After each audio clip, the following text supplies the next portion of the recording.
Hi friends, నమస్తే అందరికీ. Welcome to my channel. ఈరోజు శ్రీశైలం వెళ్ళేటప్పుడు మధ్యలో ఇక్కడ శ్రీశైలం డ్యామ్ దగ్గర ఆగామండి. ఈ శ్రీశైలం ప్రాజెక్ట్ అనేది మనకి శ్రీశైలం టెంపుల్కి వెళ్ళేటప్పుడు మార్గ మధ్యలో కనిపిస్తుంది అనమాట. హైదరాబాద్ నుంచి అయితే 200 కిలోమీటర్స్ వస్తుంది. విజయవాడ నుంచి అయితే 250 కిలోమీటర్స్ వస్తుందండి. కర్నూలు నుంచి అయితే 180 కిలోమీటర్స్ అనమాట. మేమైతే హైదరాబాద్ నుంచి వచ్చాము. ఇక్కడైతే పిల్లలు తినడానికి కానీ కొద్దిసేపు మనం ఫొటోస్ అవి దిగడానికి కూడా చాలా బాగుందండి లొకేషన్ అంతా. ఈ ప్రాజెక్ట్ మొత్తం కూడా 512 మీటర్ల పొడవుంటుందంటండి. చూస్తున్నారు కదా ఎంత బాగుందో. ఇది ఆంధ్రప్రదేశ్ రాష్ట్రానికి తెలంగాణ రాష్ట్రానికి రెండిటికి చెందిందండి. నిజమేనండి, మీరు ఆశ్చర్యపోవాల్సిందే. ఈ ప్రాజెక్ట్ వల్ల ప్రయోజనాలు అనేవి రెండు రాష్ట్రాలకి ఉంటాయి అన్నమాట. దీంతో మనకి ఏదైతే పవర్ జనరేట్ అవుతుందో ఫస్ట్ టైం మనం దీనికి కట్టినప్పుడు ఓన్లీ పవర్ జనరేట్ చేయడానికి మాత్రమే దీన్ని ప్రతిపాదించారంటండి. తర్వాత దీనికి సంబంధించి వాటర్ స్టోరేజ్ అంతా కూడా వీళ్ళు డిజైన్ చేయడం వల్ల ఇంజనీర్స్ దీన్ని ఇట్లా వ్యవసాయానికి కూడా వాటర్ వాడుకోవడానికి ఒక రిజర్వాయర్ లాగా కూడా ప్లాన్ చేశారంట.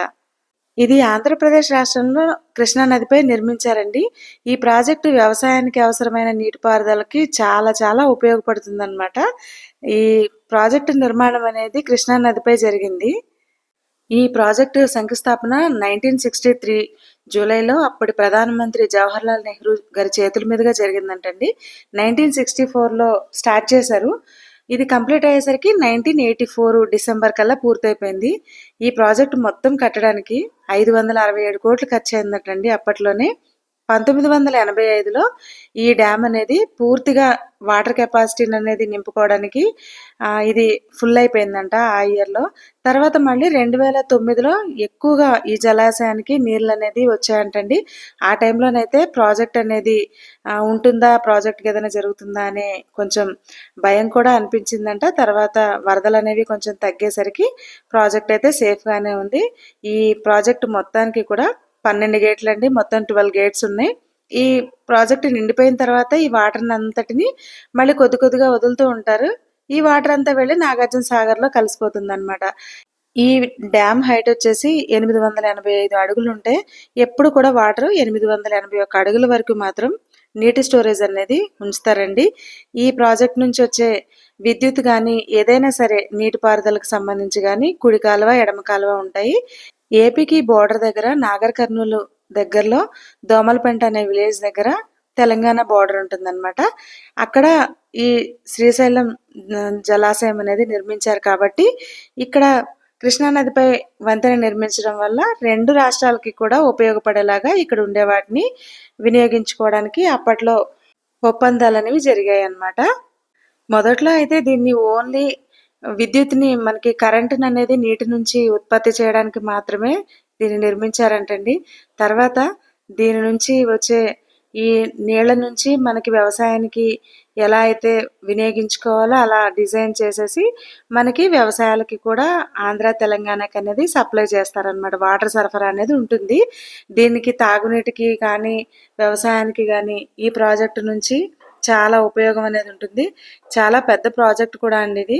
కానీ చుట్టుపక్కలంతా ఫారెస్ట్ అనమాట. చూసారు కదా మొత్తం ఎలా ఉందో. ఇక్కడ మనం ఇంకా ముందుకెళ్తే నల్లమల ఫారెస్ట్ అవన్నీ ఉంటాయి.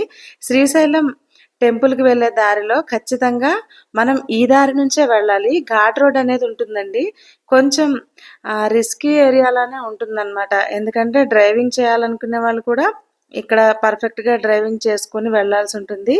మాకు కొంచెం అంటే దారి కొంచెం చిన్నగానే ఉందండి. అటు నుంచి ఇటు నుంచి వెహికల్స్ వెళ్ళడానికి రావడానికి ఉన్నా కూడా ఎక్కువగా మలుపులు అనేవి ఉన్నాయన్నమాట.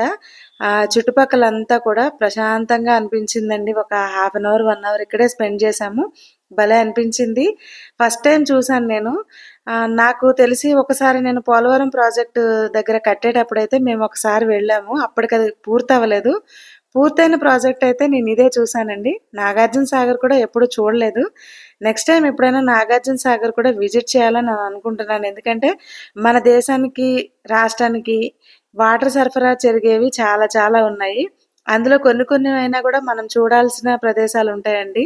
మనం టైం చూసుకొని ఇలాంటివన్నీ చూడడం వల్ల ఏంటంటే మనకి వీటి గురించి తెలుస్తాయి. అండ్ మనతో పాటు పిల్లలు కూడా తెలుసుకుంటారు కదా ఇవన్నీ కూడా. మేమైతే ఇక్కడ కొద్దిసేపు స్పెండ్ చేసి మేము బయలుదేరిపోయాము. ఇప్పుడు మీకు వెళ్ళే దారిలో నేను ఈ శ్రీశైలం విద్యుత్ ప్లాంట్ ఉంటుంది కదండీ! అది మీకు నేను ఇప్పుడు మనకి వెళ్ళేటప్పుడు కనిపిస్తుంది. అది మీకు చూపిస్తాను. కానీ ఇంత దట్టమైన అడవిలో ఇంత శ్రమ తీసుకొని అప్పట్లో ఎలా నిర్మించారో కూడా అర్థం కాలేదండి. ఎందుకంటే ఇప్పుడు వెళ్ళాలంటేనే నిజంగా ఇక్కడున్న రూటు అంతా ఫెసిలిటీ చాలా కష్టంగా ఉంది. అప్పట్లో అక్కడికి ఆ సిమెంట్ గానీ, అవన్నీ ఈ ఐరన్ గానీ అసలు ఎలా చేర్చారనేది కూడా నా ఊహకైతే అందలేదు. ఎందుకంటే కొంచెం ఊర్లకి దగ్గరలో ఉన్న ప్రాంతాలు, ప్లెయిన్ ఏరియాలయితే గనక ఈజీగానే ఉంటుంది. చూసారా ఇది మొత్తం కూడా శ్రీశైలం విద్యుత్ ప్లాంట్ అండి. ఇక్కడే మనకి చాలా వరకి కరెంట్ అనేది తయారవుతుందనమాట. మీకు చూపిస్తాను నేను.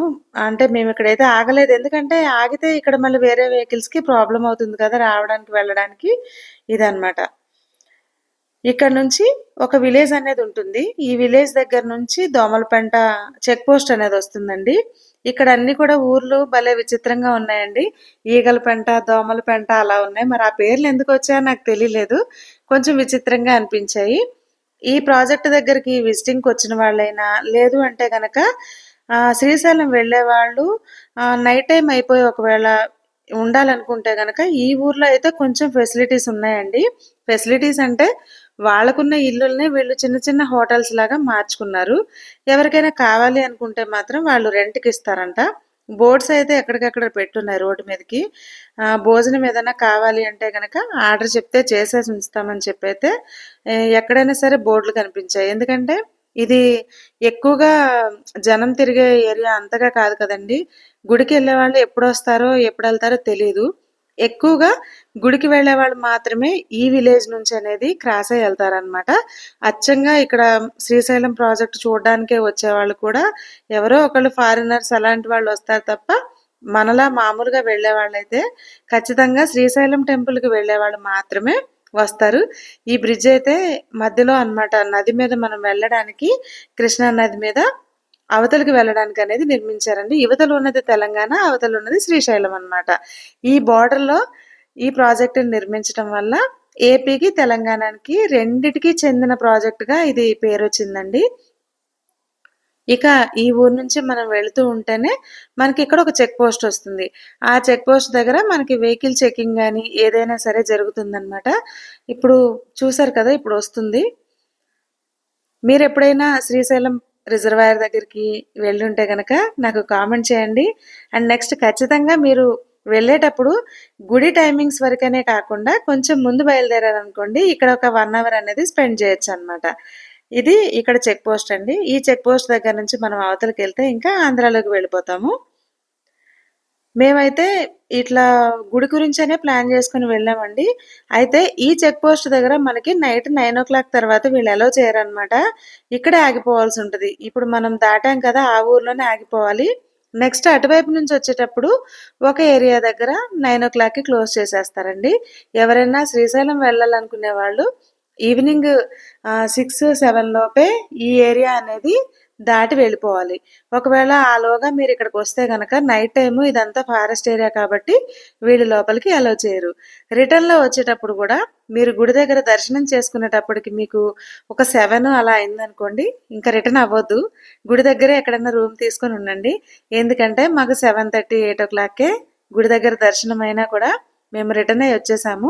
తీరా వచ్చిన తర్వాత 9:00కి అక్కడ క్లోజ్ చేసేశారు. దానివల్ల మేము రాలేకపోయామనమాట. ఆ క్లోజ్ అయితే ఎక్కడైతే ఉందో చెక్ పోస్ట్ అక్కడే ఒక రూమ్ తీసుకొని నైట్ అక్కడ స్టే చేసి మార్నింగ్ అయితే బయలుదేరాము. మీరు ఎవరైనా వెళ్ళే వాళ్ళు ఉంటే గనక చూసుకొని ప్లాన్ చేసుకొని వెళ్ళండి. ఈ వీడియో కనుక నచ్చితే చిన్న లైక్ చేయండి.